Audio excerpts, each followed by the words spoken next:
Good afternoon, folks. About 3 o'clock here. Obviously, I am not at the bees today. I'm also obviously not in the shop. I am at my house. I've got some time to kill, so I thought I would come on and do a Facebook Live because I've been reading a book. I almost said a new book, but it was copyrighted in 2010, so it's not actually a new book. It's just new for me, but it's called Honeybee Democracy. And it is literally about how the colony makes decisions. And it is an absolutely fascinating book. I have been really enjoying it. And I am only in chapter 3. But it's by Thomas Seeley. And I thought we would go through that because there's some really fascinating information that's covered in here. I'm showing you the book as if I have the dust cover on it. Obviously, I don't. So the book looks like this without its dust cover. But we'll go through that in a minute. As I was getting set up, though, I found some things some tools that we will be using come spring. We've talked in the past about doing the queen rearing, raising our own queens. And so I've got some tools that we will be using for that. And so I thought I'd just walk through them with you real quick. I've got a couple of them off camera. This one right here is what we will be using to grab the queen, but it kind of looked like a needle. I didn't want it to just be sitting on the table on YouTube or Facebook and somebody think, oh my gosh, he's got syringes, he's going to do drugs or some stupid thing like that. So I kept it off camera, and I'll keep it off camera until I'm actually referencing it. But as you can see, it's this right here, and I'm going to get in close to the camera for you, but right there you can see it's actually very thin. And that's what we're going to actually use to scoop in underneath the larva to get the larva itself, herself, and some of the royal jelly. We'll get that on there. And then when we place her into the queen cup, which is here, we'll place that down there. And you can see that there's a little, if it'll focus, there's a plunger there. And so we'll actually set that down in the base of the cup. And we will use that plunger to very, very gently press that larva off of the tool here, okay? So I'm going to keep that off camera, though, because I don't want people freaking out. In doing that, in certain cases, it will be necessary for us to obtain the queen. We'll take her out of the hive, whether it's temporary or not. We need to remove the queen, such as in the case of a virgin queen. When we want to mark her, there's a process for that. And we have a little claw tool here. As you can see, it's enclosed on either side. It's very, very well vented so that the queen can breathe while she's in there. It's also very, you can see just how thick that is or how wide that is. She has all of that room to move around while she's inside. So it's in no way causing her major stress. I mean, she just got picked up from doing what she was doing, so of course she's a little bit stressed out, but it's as roomy as we can possibly make it and still be able to control the queen. You can see that there's a little gap there as well, so even if we had to set it down, bees would still be able to get to her, they'd still be able to feed her, that sort of thing. But, so we'll use this to come down over top of the queen, grab her, right? We'll come down over the top. And all of this is done very rapidly, you know, with purpose, carefully but rapidly. And grab her up, all right?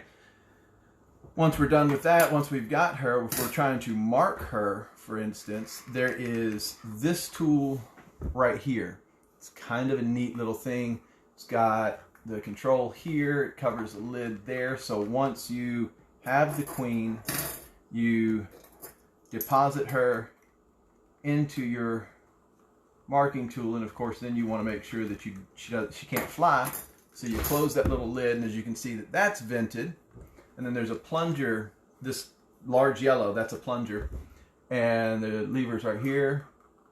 Press her up so that we can get to her back. We use our marker. Now there are different colors depending on the year of that decade that you're doing your marking. This one's just a green one that I grabbed for this example, but then you obviously take the lid off, mark her back, blow that dry, and then you release her right back into the hive where she will go back about her business.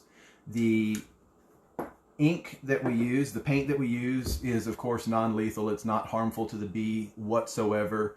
It doesn't draw any attention to itself other than for us. We see a clearly marked queen. For those of you who have been with me on videos when we've been searching for the queen, you know that she can in fact be kind of difficult to find. So when there's a little spot on her, that just makes it a little easier to find her. Actually, it makes it significantly easier for us to find her. It also goes into helping us identifying when that particular queen is no longer in the hive. We may have lost her due to swarming, or she may have been killed off, or whatever the case. Any number of reasons could have happened that will cause that queen to no longer be in the hive. So this marking of the queen helps us keep track of her. Okay, does that make sense? As if you could answer me. Ha ha ha. Anyway, so that's the, and then we've got another little cage here. So if we do want to separate her, so we're taking that queen, so she's a newly hatched queen or whatever the case is, and we want to take her from there and we want to put her into another hive, a nucleus hive or something like that. We actually have a queen cage here, and I've got several of them. But same thing, we capture the queen. Let's go through that process again, shall we? So we grab her up, right? I got her, cool.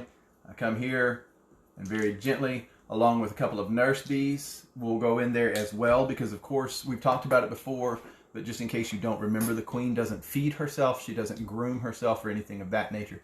That's all done by her attendant bees. So we will give her several attendant bees so that she doesn't get hungry in that transition period. It never lasts long, maybe a couple of hours, but it may be a day or two before we actually get her into that hive. We don't want her to fly off. We don't want her to swarm. Varied reasons why we may want to hold on to her for a day or two. Okay? So there's a couple of little tools that we use for that process. As I just found out. Oh, look at that. Okay, so I just learned something. Our little...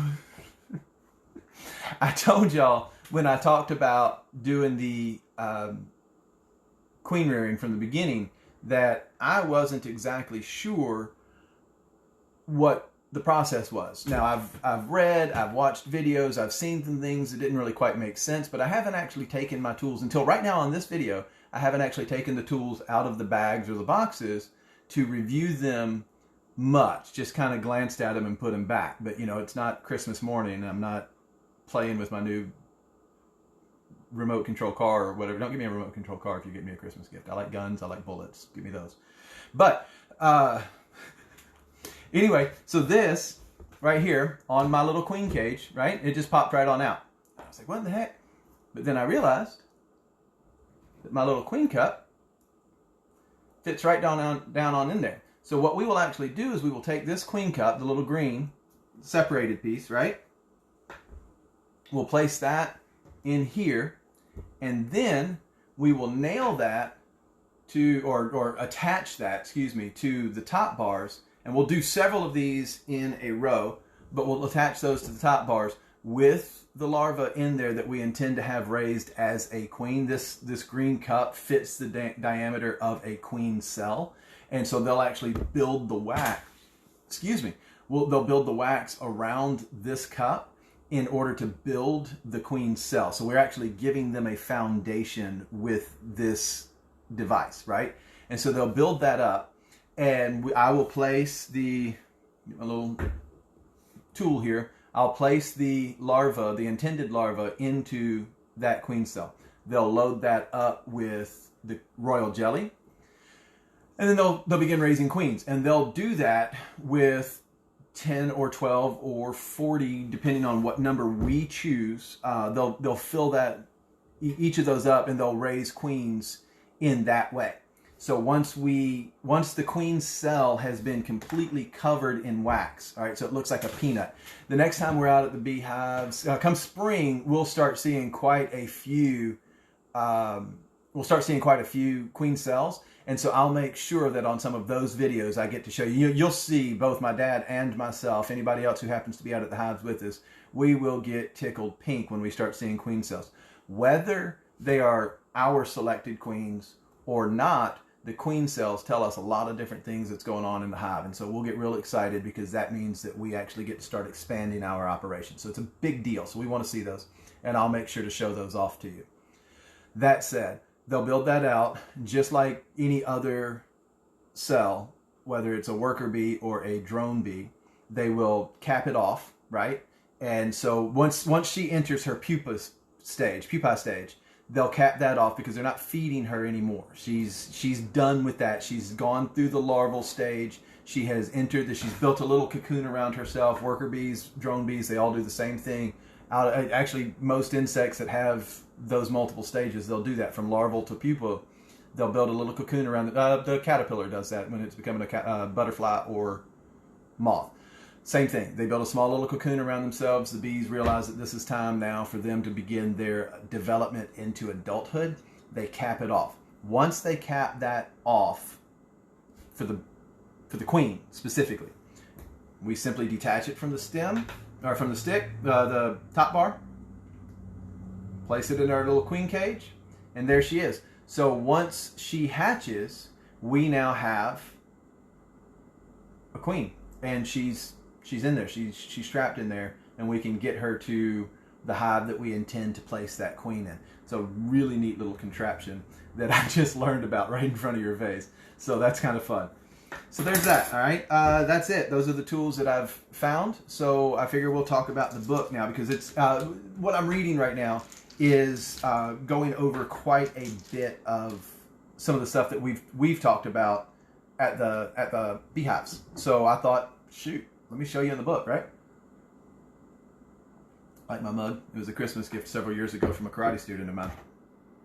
I love my mugs. Y'all can get me coffee mugs too, if you want, for Christmas. I'm not getting y'all anything, but if you want to buy me stuff, I will not be mad. All right, so like I said, it is Honeybee Democracy. I am not going to read to you, by the way. So if you were like, ooh, story time, Justin's going to read us a bedtime story. That's not happening. I am going to go through. I'm going to show you some of the images. I'm going to show you, and I'm going to talk about, this is what we've talked about at the Beehive. So I'll correlate it to stuff that we've discussed. And that's honestly what grabbed my attention, is that we've been over it in the past, right? The introduction, I will say, has a poem there from George Bernard Shaw. Says, "Go to the bee, thou poet, consider her ways and be wise." Kind of neat. That was 1903. Kind of neat just how integrated into our lives bees actually are.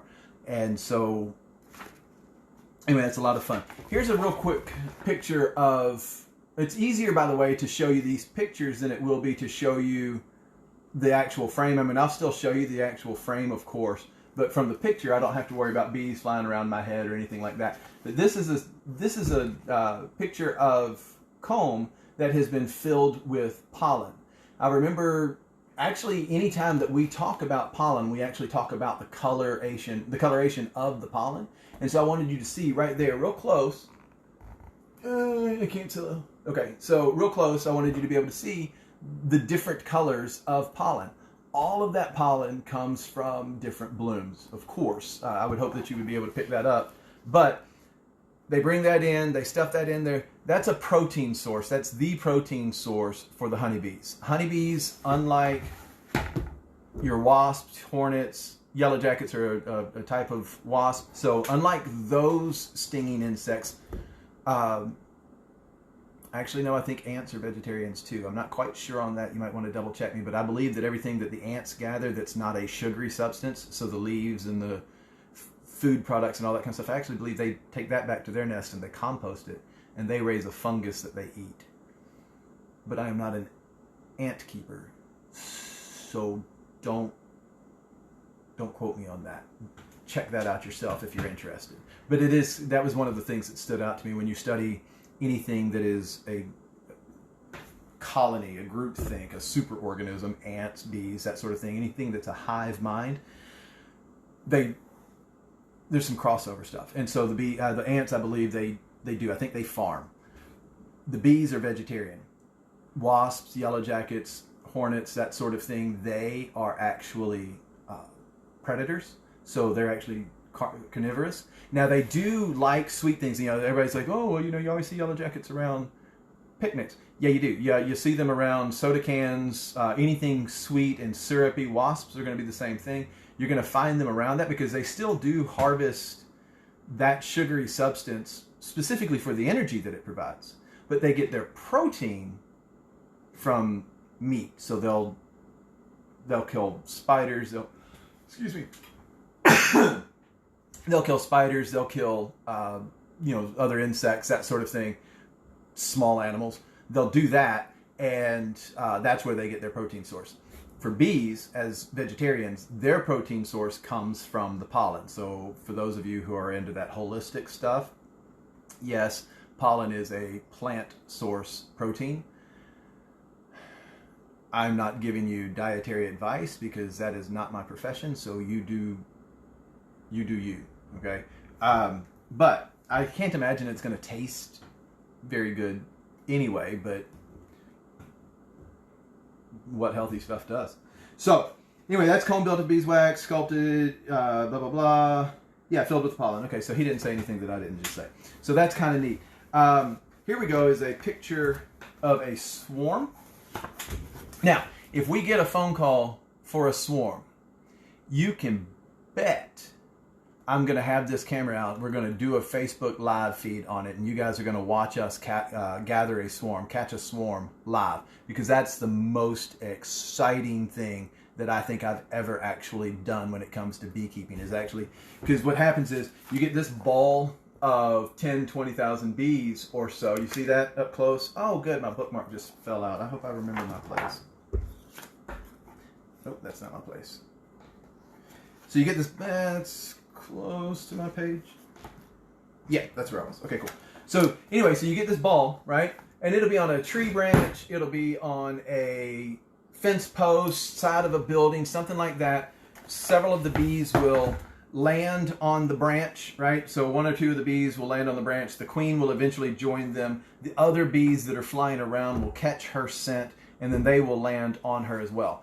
Generally speaking, what that happens with the initial swarm. Once the swarm first comes out of the hive, that's what happens. They will land there, scout bees go out, and they will select sites.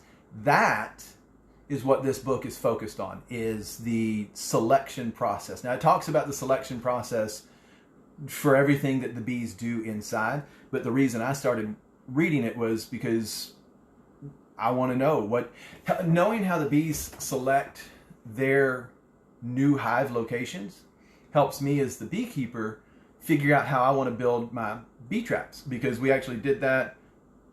I think we caught a swarm, maybe two, but I think I know we at least got one swarm using the traps. But knowing how bees select their new sites, so if they're going to choose the hollow of a tree, for instance, knowing what they're looking for helps me build my traps better, if that makes sense. By the way, guys, I'm actually looking at my screen, so if you have any questions while I'm going through this, please feel free to type them out. I'll see them pop up on my screen, and I'll go ahead and address them for you. If you don't, then I'm just going to talk until I don't want to anymore. You know, kind of like I'm doing all of my videos. I hope that works out for you. All right, so anyway, so that ball gathers up on the branch. The scout bees go out. Now, this is where it gets really fascinating. This is the stuff that I wasn't aware of. Like, I had no idea how bees selected. I thought that scouts were going out, and they'd been going out for days, maybe a week or so, and finding these sites, coming back, doing their communication, and then everybody thinks, okay, that's a great place, and then all the bees that can fly leave. And that's not true at all. What happens is, once it's determined that it's time to swarm, so they've gotten to a maximum capacity with the number of bees in the hive, they've gotten to a maximum capacity with the amount of food in the hive, whether it's pollen or honey or whatever the case is. Once they've gotten to that max capacity, it's now, and there's a nectar flow that's going on, so the flowers are still producing nectar. How often do I get swarm calls? Honestly, Ange, not as much as we used to. It used to be we'd get 5, 6, 10 in a season, and now before I finish answering that, let me also say I haven't put my name out there because of the work that I was doing. I didn't really have the time to be able to, if you call me for a swarm, I've only got a couple of hours tops in most cases to be able to get to that swarm. So if you're working a 13, 14 hour a day job, you're not really going to be available to go grab the swarms. So I haven't really put my name out there. But there haven't been a whole lot of calls for swarms. Honestly, other beekeepers may be able to provide a better answer to that, a more accurate answer, because they do have that availability. My hope is that they're still getting 3 or 4 or 5, 6 calls a season, because that would be really amazing. That would mean that the bee population is actually thriving just fine. From what I've seen with my own bees and their growth and the splits that we've been able to do, we've missed a couple of swarms. I can tell you that as well. Even though I didn't get the call for the swarm, my bees have actually produced several swarms because I wasn't able to get to that hive in time to, or we weren't able to get to that hive in time to prevent the swarm and do a split and keep that bee population for ourselves. So instead, those bees went out and they did just this that we're talking about now.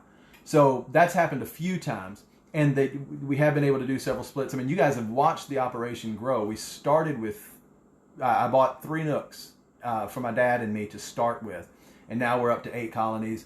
We're going to go even more this coming season. So we actually will artificially produce several of those swarms, Angie. So, but it used to be I'd get up to 10 calls in a season, and we'd go snag those swarms out. It's really exciting. So that ball that I showed you, I'll show you again. They and you can see it actually kind of looks like 2, but they are connected. They've just got the leaves and stuff in the way. But so that ball will stay there until the scout bees come back. And so what happens is a dozen or so sites will get selected by the different scouts. Each scout will have its own area. And they'll come back, and they may have more. I'm just using a dozen as a rough estimate. I don't know. They may have more. But what will happen is they'll either get to this area that they are checking out. They think, ooh, that might be a good spot. They go in, and they've got this whole process that we'll get into here in a little bit about how they actually take measurements inside of the cavity, how they locate what direction. What do we do with the swarm? Okay, so I'll get to that in just a second, Ange. But they determine which direction. They like a south-facing entrance that actually helps keep, like the cold north wind, that keeps that from blowing into the entrance. That allows them to get loads and loads of sunlight at the entrance. That helps keep the moisture out of the hive. Moisture is a big killer. You've heard me talk about that before. Moisture is a big killer inside the hive. So they have several criteria that they look for in selecting a new cavity. It turns out they want about 41, they want to be able to store about 40-ish liters of honey. I think I may be misquoting that.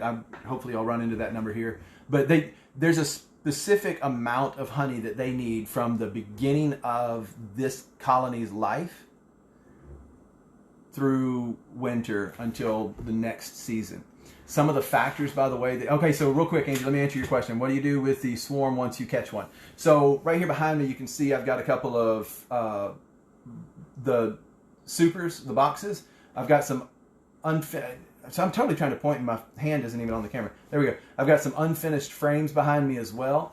So what we do is we actually, when we go to grab the hive or the swarm, we'll take this setup. We'll give them some honey in there. We'll give them some empty comb. We'll give them some foundation wax as well. We'll put that into one of these supers. We'll put 10 of those frames in there. So the queen immediately has a place to start laying. The colony immediately has a place to start storing some of the food, because when they're ready to leave the hive, those bees that are going to leave with the swarm will actually go to the honey stores inside the hive, and they will gorge themselves on that honey so that they can provide food for the swarm as they rest, waiting for the scouts to come back.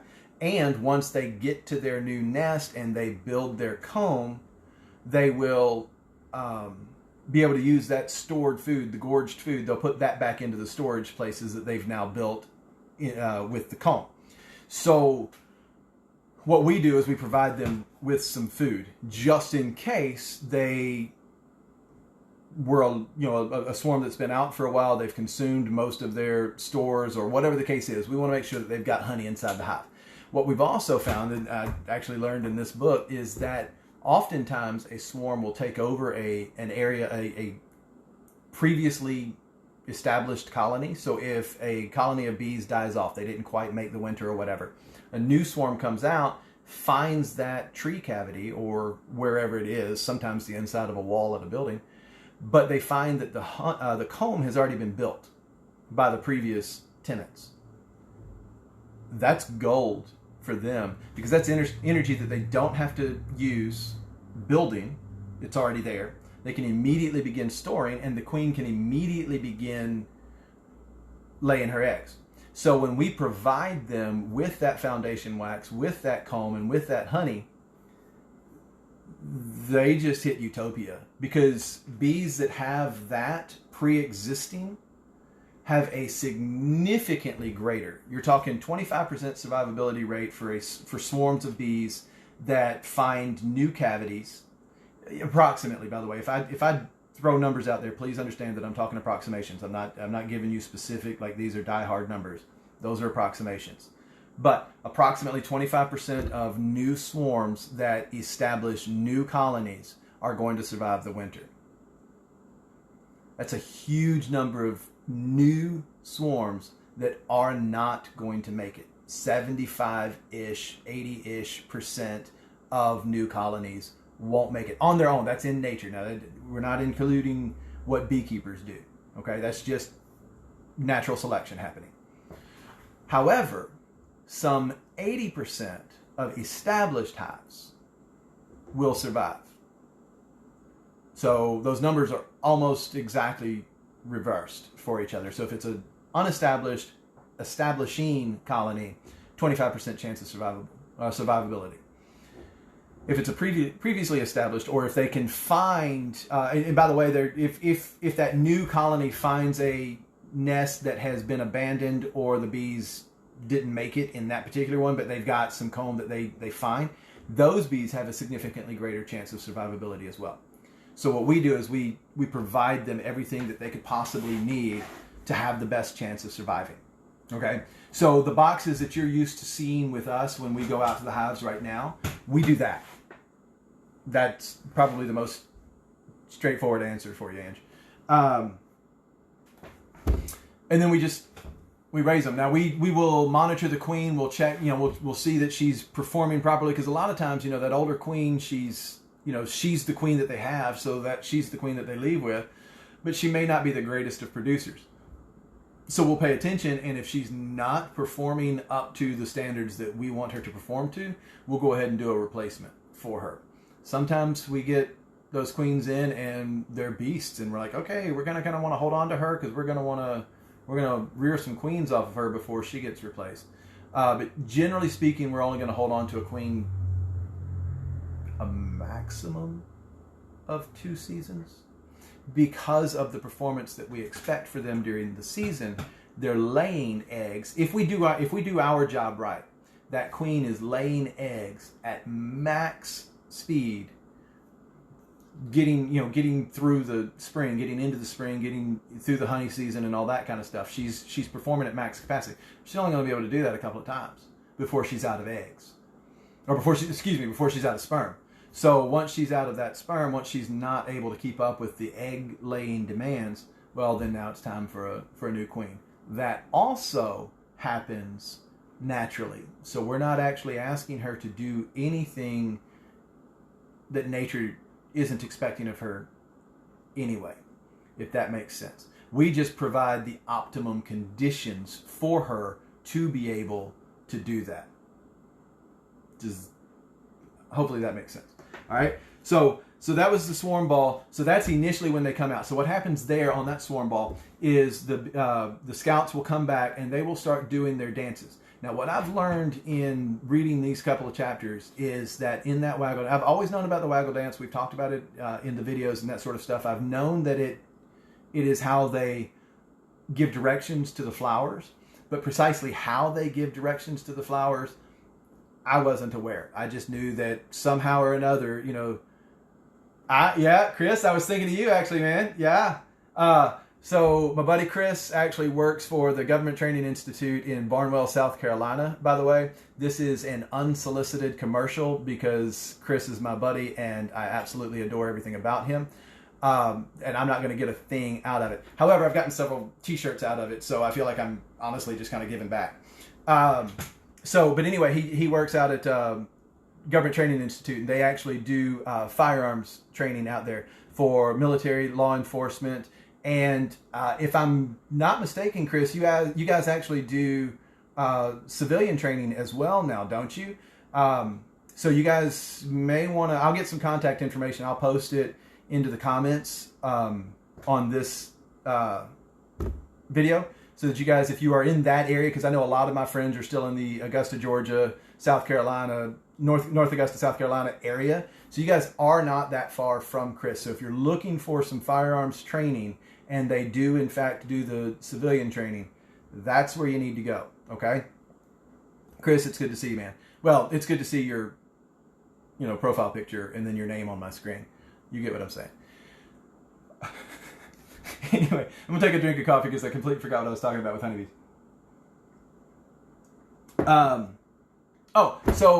This waggle dance. So I've been aware of the concept of the waggle dance. I've been aware of the concept of the figure eight dance.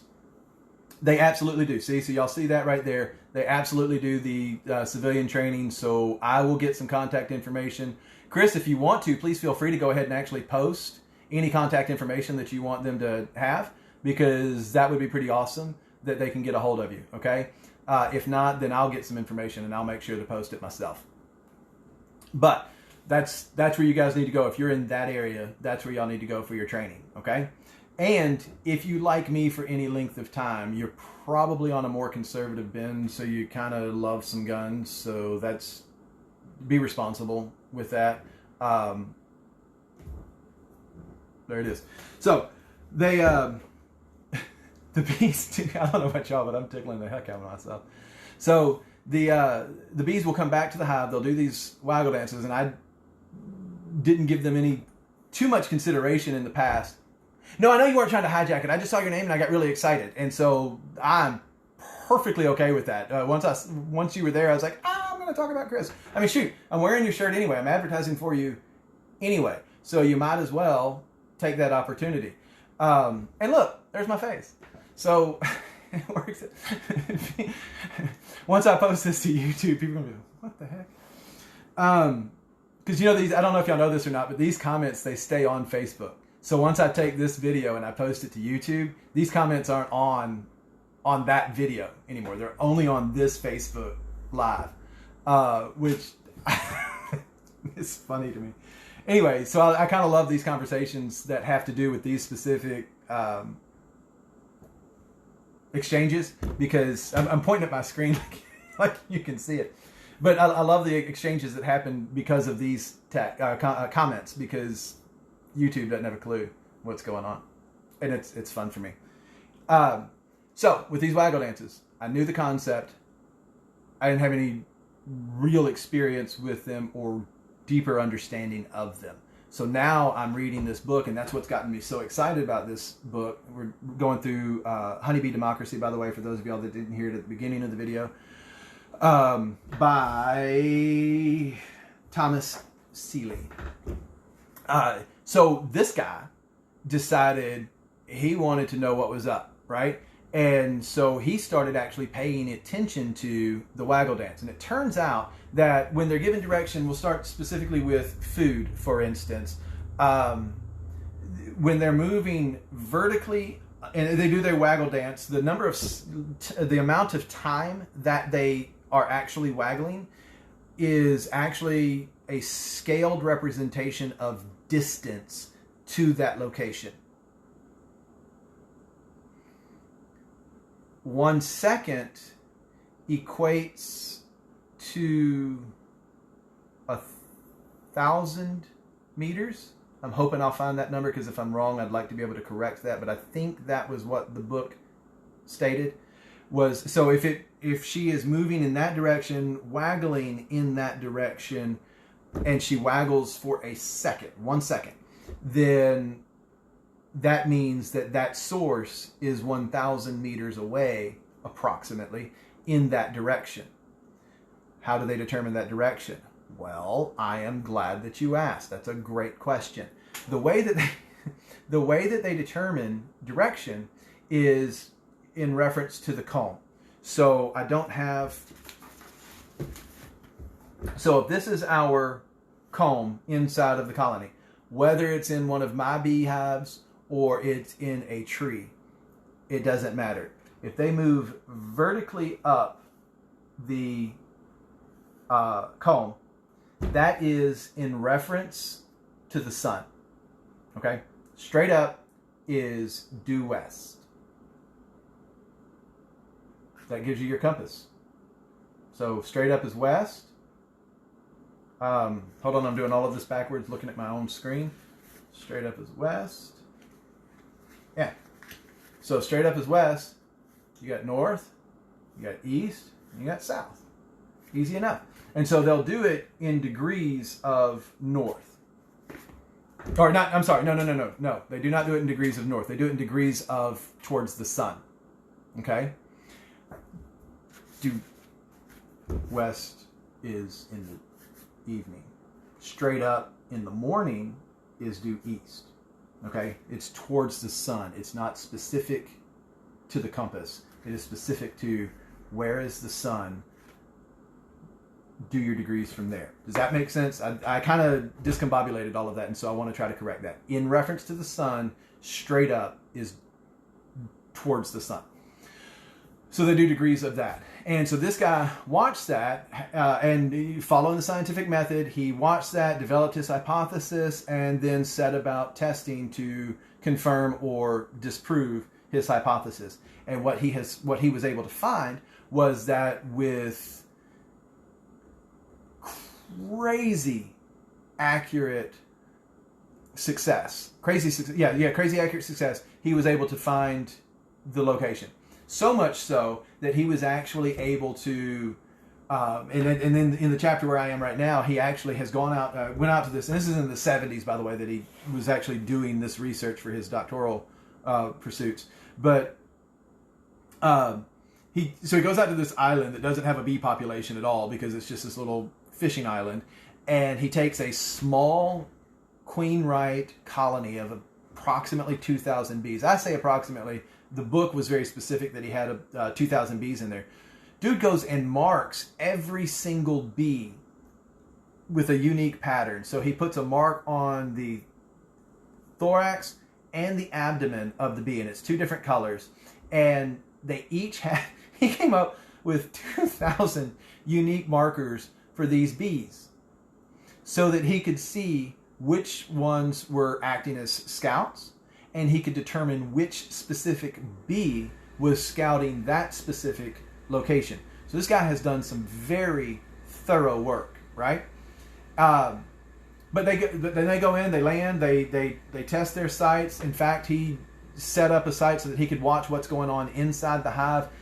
Bees don't see red, so he set up a hut with a bee trap inside of the hut that was an observation hive, so that he could actually see them working inside, and they would not be disturbed by too much light. It was red light. They couldn't see it anyway. So as far as they were concerned, it was still pitch black inside the hive.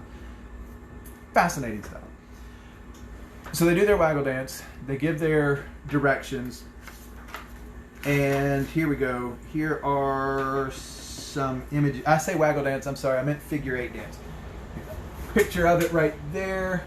You can actually see how they are. Obviously that's a drawing, but they move in those directions. That's how they draw their pattern out on the hive. As they are moving in a specific direction, they will begin to do their waggle, giving direction to the sources. Now, when it comes to nectar sources, another thing that they do is they will actually, other bees that are interested, they're watching these dances, they will actually demand samples. And so she will provide samples of the nectar that she collected, or they will take samples of the pollen that she collected, and they will be able to determine the flavor, so that when they get to that location, and let's say it's a garden, they get there, or it's a field with several different varieties of wildflower, they can get there and they can find the specific flower type by taste. It's fascinating. The way he determined that bees were acting as home scouts rather than food scouts, so they're looking for a nest instead of a food source. They were coming back covered in dust. Now, the original observer, his name is lost in here. I'm very sorry for that.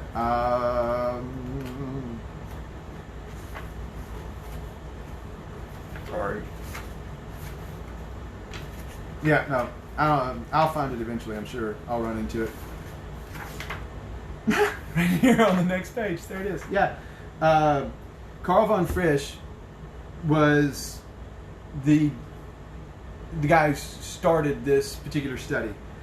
His student, Martin Lindauer, was a student of his, and they were working in 1952. So Lindauer actually fought in World War II on the German-Russian front, and he was German.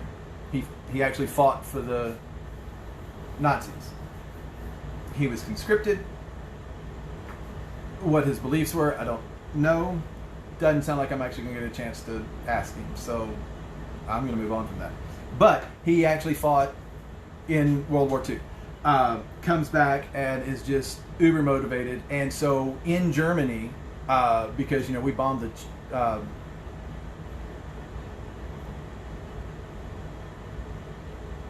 we redecorated Germany.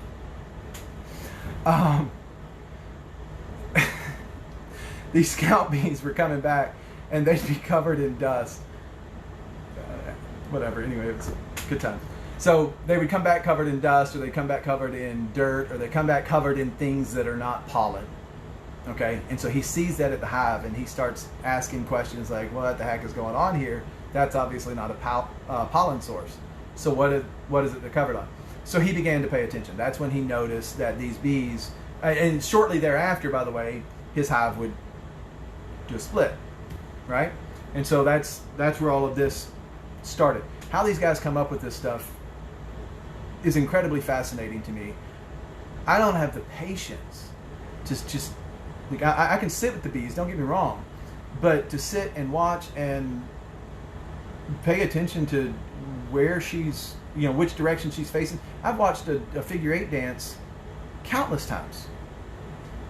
Never paid attention to the fact that she's moving in a different direction when she waggles her butt, or when a different bee is also doing a figure 8 dance, that she is waggling her butt in a different direction. I didn't pay any attention to that. So how that worked, I didn't know. And that's true for literally every beekeeper up until this guy, who decided, I'm going to find out. So, Martin Lindauer started this journey, all right? And then, sorry, I forgot his name again.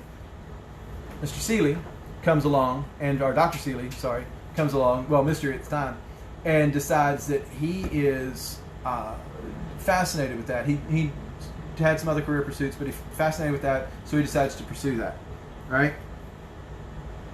Map of Munich, I don't care about that. Here he is. Here's the author doing his pilot study of swarms. So I told you that this guy is sitting here watching these swarms, right? So he's actually watching them in the hive. They'll do these waggle dances on the comb. Well, he noticed that on a swarm ball, which is what I showed you hanging from the tree earlier, he noticed that on that swarm ball that they're doing that dance again. And they're not gathering. They're not going out and getting nectar. So he was kind of interested in why they're doing that.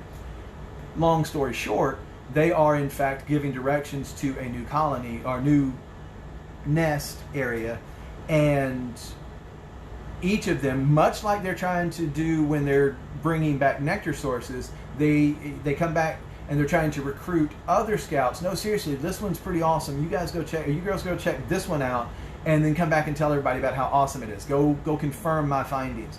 And so that's what they do, is they come back, they do these dances, they recruit other scouts who then go out to that location. Oh yeah, this is pretty awesome, we got to go back, and then so on and so forth.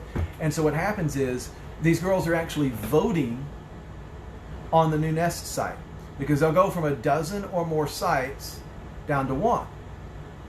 And once it's clear that it's been confirmed that this one is the one, the colony's gone. The swarm flies off. And then mid-flight. Now, Angie, you were asking me earlier about swarms. How many swarm calls have I gotten? I haven't gotten very many. However, now that we're talking about swarms, and specifically swarms in flight, year before last, my dad and I were actually on our way out to the newly established Nooks. And on our way out, we're sitting there at Upper Hunter's Trace. For those of you who are in the Louisville, Kentucky area, you'll know exactly what I'm talking about. For those of you who are not in the Louisville, Kentucky area, just pretend you're talking about your city, and I will be just as confused as you. But they're right at Lower Hunter's Trace, getting ready to turn left onto Dixie Highway. My dad and I actually sat in his truck and witnessed a swarm of honeybees fly through. Now, we recognized it immediately because we've seen them so many times in the past, but we hadn't seen one in a very long time. Hadn't seen one in flight in a very long time. So that was absolutely thrilling. So they are in fact swarming. That was a really fun experience. But as they're flying, and you can see them, they kind of undulate. They like a flock of birds. You see them, they'll kind of converge and then they'll split, and they do that they kind of pulse as they fly. They were doing that. It's really freaking neat. But they're determining the direction that they're going to fly has been determined by the scouts. As you know, that information gets communicated to the other bees, and then off they go and they find their new nest. But in learning how that decision was made democratically, the author stands at the swarm and just watches. How neat is that? He just watches them do their dance. All right. Now, he's got a quart jar there. I'm not sure what is in there, because I didn't actually read anything about that particular jar. So I don't know if that's a bait or... Speaking of bait, I'm going to need this in just a little bit. So, but I'll show you now anyway. So lemongrass is produces it's the same or extremely similar scent to the scent that the bees will leave. That scout bee, when she gets to her location, she lands, she's deciding, yeah, this is a pretty cool place, I want them to come back and check this place out. She actually leaves, she deposits a pheromone at that location. And it's strikingly similar in scent to lemongrass. So we as beekeepers who go out and try to trap new swarms, we use lemongrass to bait them in. Okay? And so when I picked up the jar, I thought about like opening it up. I'm going to open it up now so that you can see. But I was going to, let you smell it on this video. I'll let that sink in. Anyway, whew, man, it is strong. But, so if you've ever smelled lemongrass, that scent is a very similar scent to what's being left at the nesting site, potential nesting site. Other bees come, they find it, they like it, they also then leave the pheromone. So that gets stronger and stronger and stronger the more bees that can be, or the more scouts that can be recruited to that site. Okay? Let's see. We were talking about queen rearing, earlier. I showed you my little tool over here, right, with the queen cup. So what happens, look at this bottom picture right there, all right? So the tool comes down. This is really hard to do over the top of the page. Comes down, comes underneath the larva. That's an egg, by the way. That's not larva. But once it hatches, she deposits it, and it's straight up and down as an egg. And so for the 2 days that it's in its egg form, she's in her egg form, it's straight up and down. Once she hatches from the egg, the larval grub is down in the royal jelly that's deposited at the base of the cell. She will eat on that. The worker bee and the drone bee will eat on royal jelly for a couple of days, maybe 3, before they actually wean them off of the royal jelly. That kickstarts their development. But then they get weaned off of that, and they actually start just being fed a steady diet of pollen, honey mix. Okay? Whew, that lemongrass is still going strong. And so they'll feed on that for the rest of their development. Whereas the queen, and I think we've talked about this before, but I'm going to say it again just because it's worth repeating. The queen will actually be fed a steady diet of royal jelly for the duration of her developmental process. All right? Which is why this speaks to the nutritional value of the royal jelly. A worker bee will be fully developed within approximately 21 days. Okay, so the egg gets deposited, the adult bee crawls out 21 days later. The queen, and that's with the diet of the pollen and honey. The queen, steady diet of royal jelly, will crawl out live, adult, 16 days. Pretty fast development for a larger, more developed member of the colony. Does that make sense? So here's the queen, right at that top page. See her? Beautiful thing, isn't she? When we mark her, if we're going to mark her, this one's obviously not marked, but when we mark her, we're going to do it right there in between the wings on the thorax. So anyway, that was kind of neat. That just kind of goes in line with what we were discussing earlier with the queen rearing. Here we are with a side-by-side comparison of the bees, obviously drawings, but you got, I think they're labeled. I don't have my reading glasses on, so I certainly can't see it from here. You got your queen, your worker. Fundamentally the same bee at the egg stage. They're one and the same. Okay, any worker bee has the potential to become a queen at that stage. Once the worker bee hatches, there's absolutely no way. She is not, like, eat all the royal jelly in the world. She is not going to become a queen. She's a worker bee. Now, in certain extenuating circumstances, certain emergency situations, a queen has died or, run away from it all, went on vacation to the Caymans or something, I don't know. But anyway, the queen is no longer in the hive. A worker bee, or several worker bees actually, may attempt to replace her themselves. And so they can lay eggs. They cannot store sperm. They cannot mate. But they can lay eggs. Okay? You with me so far? But they lay these eggs, they're all unfertilized. The eggs are going to hatch. I think we've talked about that before. I know I've said it before, but whether I've said it on video or not, I don't know. The eggs will hatch. Unfertilized eggs become drones.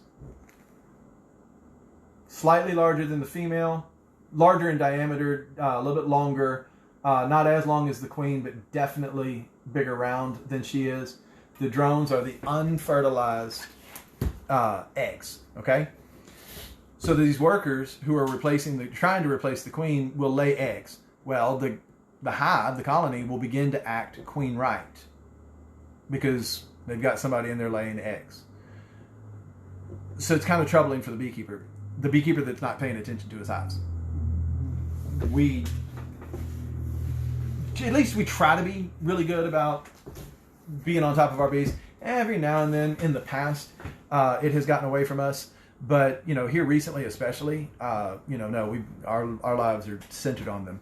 But the queen releases this pheromone that suppresses that action from the workers.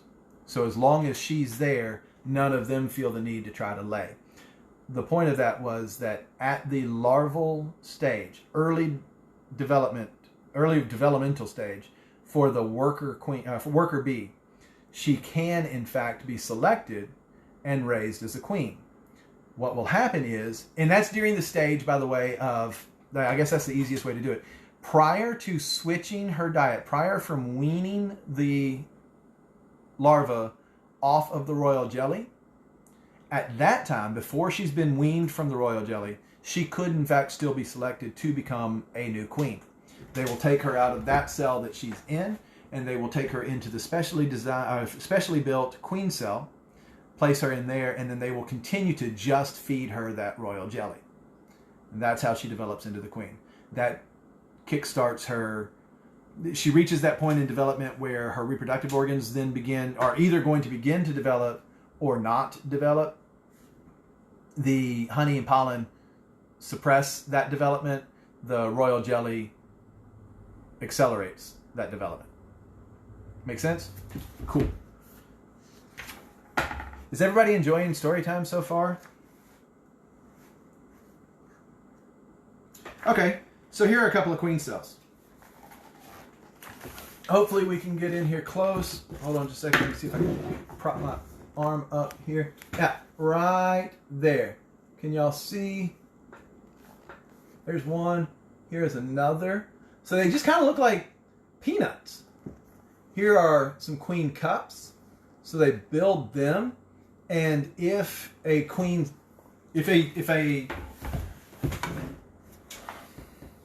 larva gets placed into that queen cup, they then build the rest of the cell around her. That gives her plenty of room to develop, right?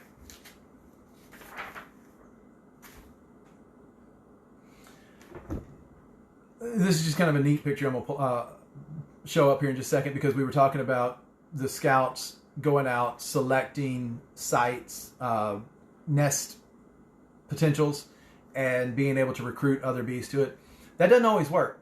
In some cases, the bees are not able to find a new nesting site.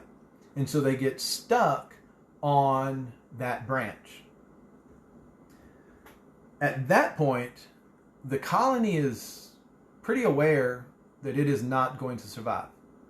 So it begins the process of the next best thing in nature when it comes to surviving.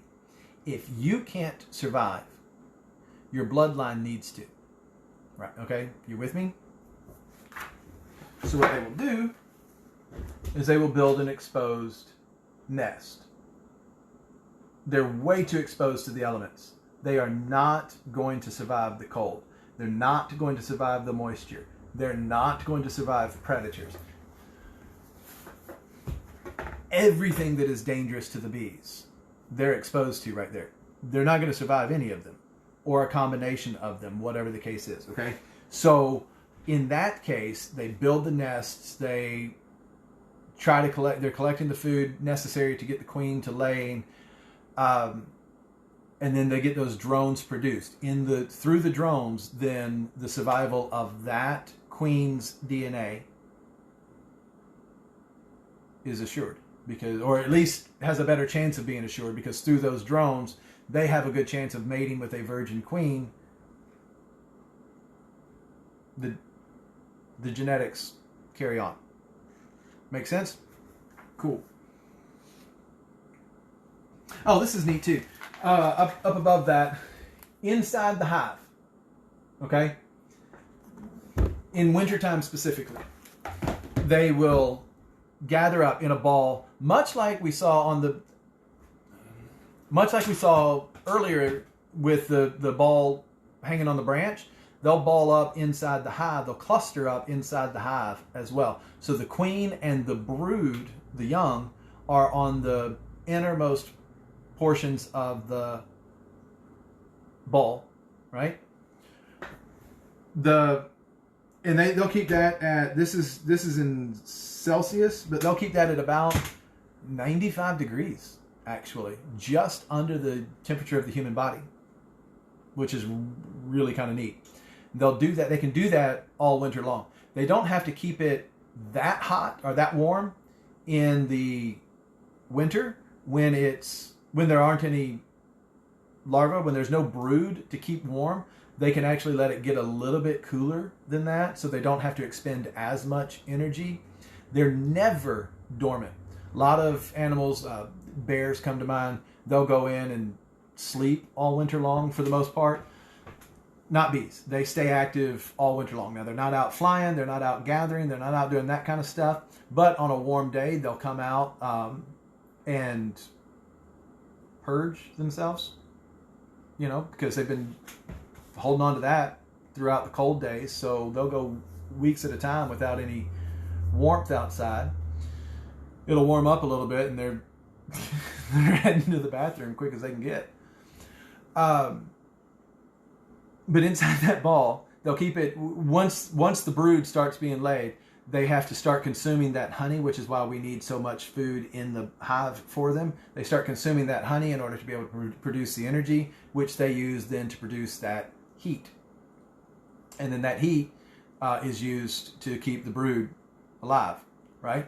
The outer shell of the bees, so it's just the outer, the bees on the outside of the ball, they're kept at around 50 degrees, 53, 54 degrees, which is just above their threshold. So it's just warm enough to be alive, but not warm enough to be, happy. Which is why, by the way, you always see us get stung when we go out to the bees in the cold. Even if it's around 50, 55 degrees, they're pissed. They don't want to be messed with in that weather. So we're going to get stung. But they determine at what point they need, and they'll cycle through. So the bees that are on the inside, they move around so that everybody takes turns, basically. But they determine what temperatures they need to be keeping the nest at, and they do that. So that was just kind of a drawn representation of that ball and how that kind of works. That's kind of neat. Guys, I've been talking for quite some time. I don't think I'm going to be able to get all the way through this book, or all the way through these chapters like I thought. Start skipping ahead. Oh, here you go. This is neat. We're talking about the bees when they get into a new location, they build the wax. So where does the wax come from? Is actually a pretty common question that I get. Right there at the base of their abdomen, you can see some of the wax scales out on the table, but underneath the bees themselves, you can actually see where the wax scales are produced. The beeswax is naturally produced by the honeybee. Now, it's honeybees at certain stages of their life, but any bee can be relegated back to that job if that's what's necessary for the survival of the bees. There's some pictures in here about the Egyptian hieroglyphics where they actually raised honeybees in ancient Egypt. It's kind of neat. Not going to get into all that because that doesn't really matter to what we're talking about.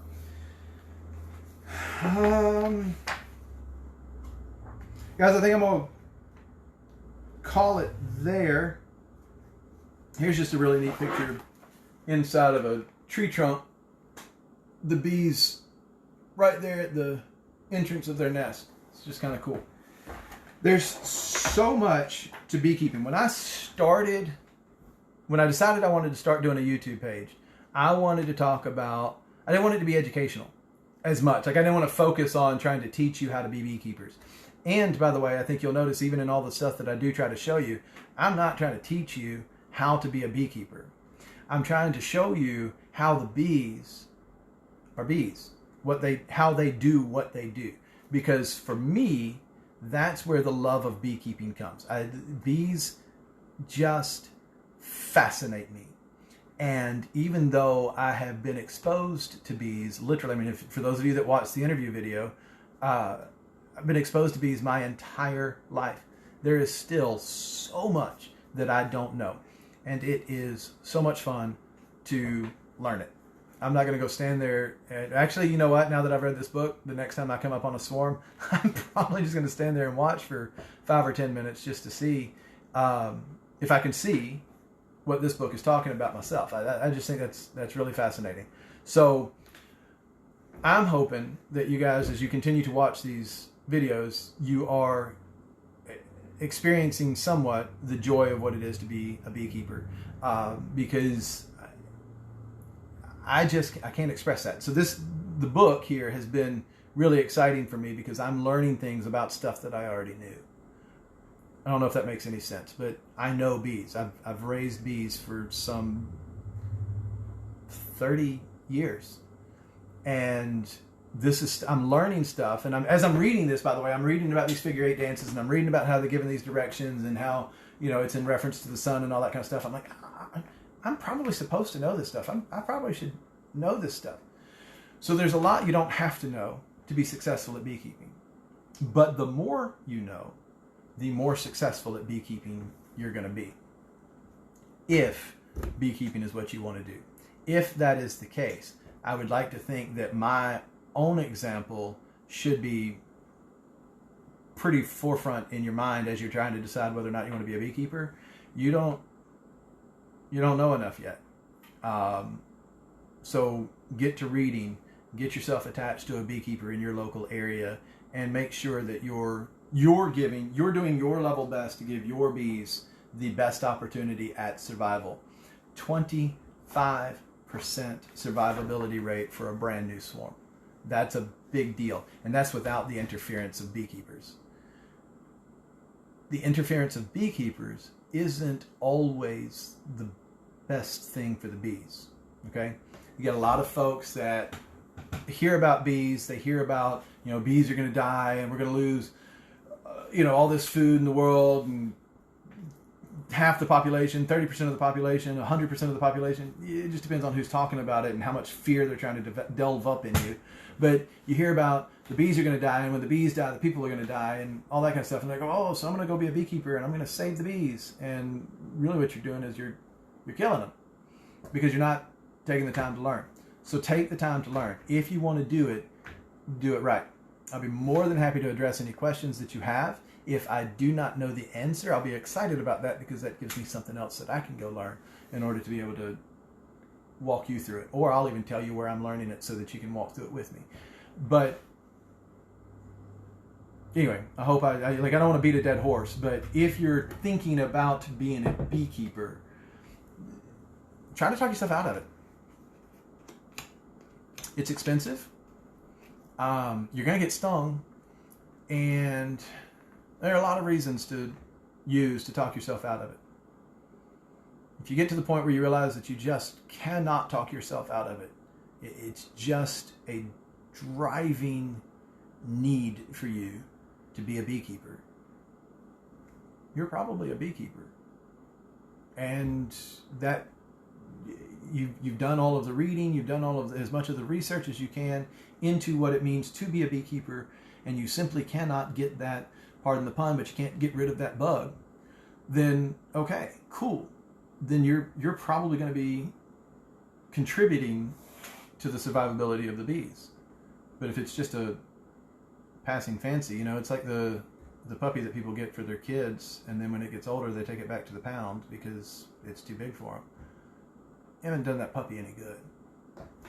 You're not going to do the bees any good if it's just a passing fancy. So make sure that that's really what you want to do. Talk to me. I'll be more than happy to answer your questions. And any beekeeper would. Okay? I can't speak for all beekeepers. Some of them may be not interested in talking to you. So don't go say, well, Justin said. They don't know me anyway, so you're in trouble. If you have any questions, if you want to ask me any questions, obviously please feel free to leave a comment here. You can also reach me at my email address, hunsuckerbees@gmail.com. I'm always interested in hearing what you've got to say, hearing what thoughts that you have. So feel free to reach out to me. I would also love for you to, I'm going to be sharing this video from YouTube.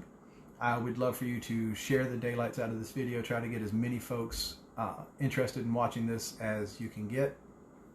If you have not already, please subscribe to my YouTube channel. Like this video. You can even hit the bell that's right there beside it so that you can get notified when I've posted new content. Okay? Thank you guys for faithfully joining with me every week. I think I actually missed last week, and I can't remember. I'll have to go back through my videos to see if I posted one last week. If I did miss, I apologize. I'll try not to do that. As you can tell, I'm going through this book now. I'm only into chapter 3. We just got through 2 quick chapters today. Hey, Becky. I think you're actually going to really enjoy the video if you haven't. I mean, I know you just logged in, so I jumped on. So when you go back for the review, I think you'll actually enjoy this one big time. But we only got through a couple of chapters today, and that's because I was kind of trying to rush through them. This book is fascinating. I actually want to continue to talk about it. This is going to be one of the things that I do through the winter. If I can't get out to the bees or if I can't get out to the shop, I'll come sit at my kitchen table and we'll talk about one of these books that I'm reading, because this thing is fascinating. It's got such great information in here. So you know how to contact me. You know how to ask your questions. Other than that, guys, y'all have yourselves a fantastic day. Yeah, that's it. We'll talk soon.